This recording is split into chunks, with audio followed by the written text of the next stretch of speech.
इत्तफाकन मेरे हाथ से ग्लास छूट गया और फर्श पर गिरकर टूट गया। बेगम ने तीर की तरह इल्जाम खींच मारा, आप हमेशा ग्लास तोड़ देते हैं।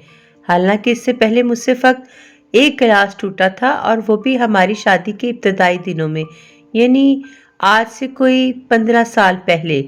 क्या 15 सालों में कोई वाकया 2 दफ़ा ज़हूर पज़ीर हो तो उसे हमेशा कहा जा सकता है, लेकिन ज़नाना मंतक का अपना नाप तोल होता है। फिर ये हमेशगी का इल्ज़ाम मुझ पर गिलास शिकनी के सिलसिले में ही आयद नहीं किया गया, यही फ़र्द जुर्म मुझ पर कई दूसरी खासी मासूमाना हरकत के ज़िम्न में भी लग चुकी है। आप गुस्ल खाने का नलका हमेशा खुला छोड़ देते हैं, हालांकि ये गलती 15 सालों में शायद 3 या 4 बार हुई होगी। आप हमेशा अलमारी की चाबी गुम कर देते हैं, ये जुर्म फकत एक दफ़ा सरजद हुआ था। आप हमेशा कार में पेट्रोल डलवाना भूल जाते हैं, ये हादसा एक दफ़ा भी नहीं हुआ था। महज पेट्रोल रुक जाने पर बेगम साहबा को शुबा हुआ कि पेट्रोल ख़त्म हो गया है। लेकिन नहीं, मोहतरमा हमेशा का लफ्ज़ महज आदतन इस्तेमाल नहीं करती। ऐसा होता तो चंद ऐसे मवाक़ भी हैं जहाँ ये लफ्ज़ जायज़ तौर पर इस्तेमाल हो सकता है और इस्तेमाल करना चाहिए, मगर मजाल है जो बेगम साहबा इसे नोके ज़ुबान पर लाती। मसलन हर महीने पहली तारीख को पूरी तनख्वाह बेगम के हवाले कर देता हूँ, लेकिन आज तक इस शरीफ ज़ादी के मुँह से तारीफ़ न सुनी। ये ना निकला कि आप हमेशा तनख्वाह लाकर मेरे हाथ पर रख देते हैं, बल्कि इस ज़िम्न में कुछ फरमाती हैं तो ये कि खुदाया कब महीना गुजरे और चंद टकों का मुंह देखने को मिले। इस तरह मेरा मामूल रहा कि बेगम को हर हफ्ता एक नई फिल्म दिखाने सिनेमा ले जाता हूँ, मगर मजाल है जो इस हमेशगी का उन्हें ख्याल तक आया हो, बल्कि उल्टी शिकायत करती हैं, हाय फिल्म देखे पूरा हफ्ता होने को है। खुदा जाने इस मौजू पर अपने मरगूब लफ्ज़ हमेशा को कैसे पी जाती हैं। एक रोज़ ड्राइंग रूम में बैठा सिगरेट पी रहा था कि इत्तफाकन थोड़ी सी राख कालीन पर गिर गई।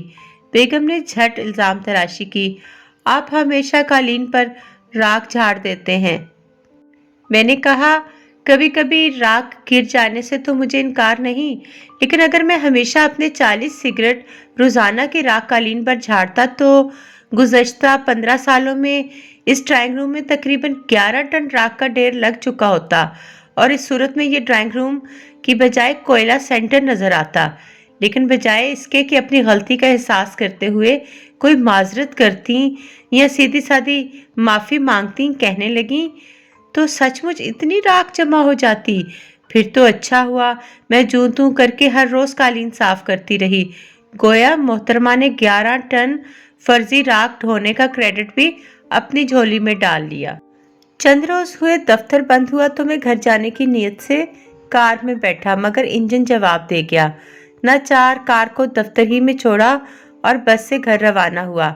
बस स्टॉप से घर पहुंचा, लेकिन जो ही अंदर कदम रखा बेगम चिल्लाई, आप हमेशा कीचड़ से लिथड़े हुए जूते पहने ड्राइंग रूम में दाखिल हो जाते हैं। ये मेरी पीठ पर आखिरी दिन का था। मैंने उसी लम्हा एक फैसला कर लिया और इस फैसले की रूह से अब हमेशा अपना सिगरेट कालीन पर झाड़ता हूँ और बेगम साहबा को सचमुच ये राख चुनना पड़ती है जिससे उन्हें दर्द कमर की मुस्तकिल शिकायत है। गुस्ल खाने का नलका हर रोज़ खुला छोड़ाता हूँ और बेगम भागम भाग बंद करती रहती हैं। हर रोज़ आरजी तौर पर चाबियां गुम कर देता हूँ ताकि बेगम साहिबा थोड़ी देर के लिए सटपटाएं और सटपटाती रहें।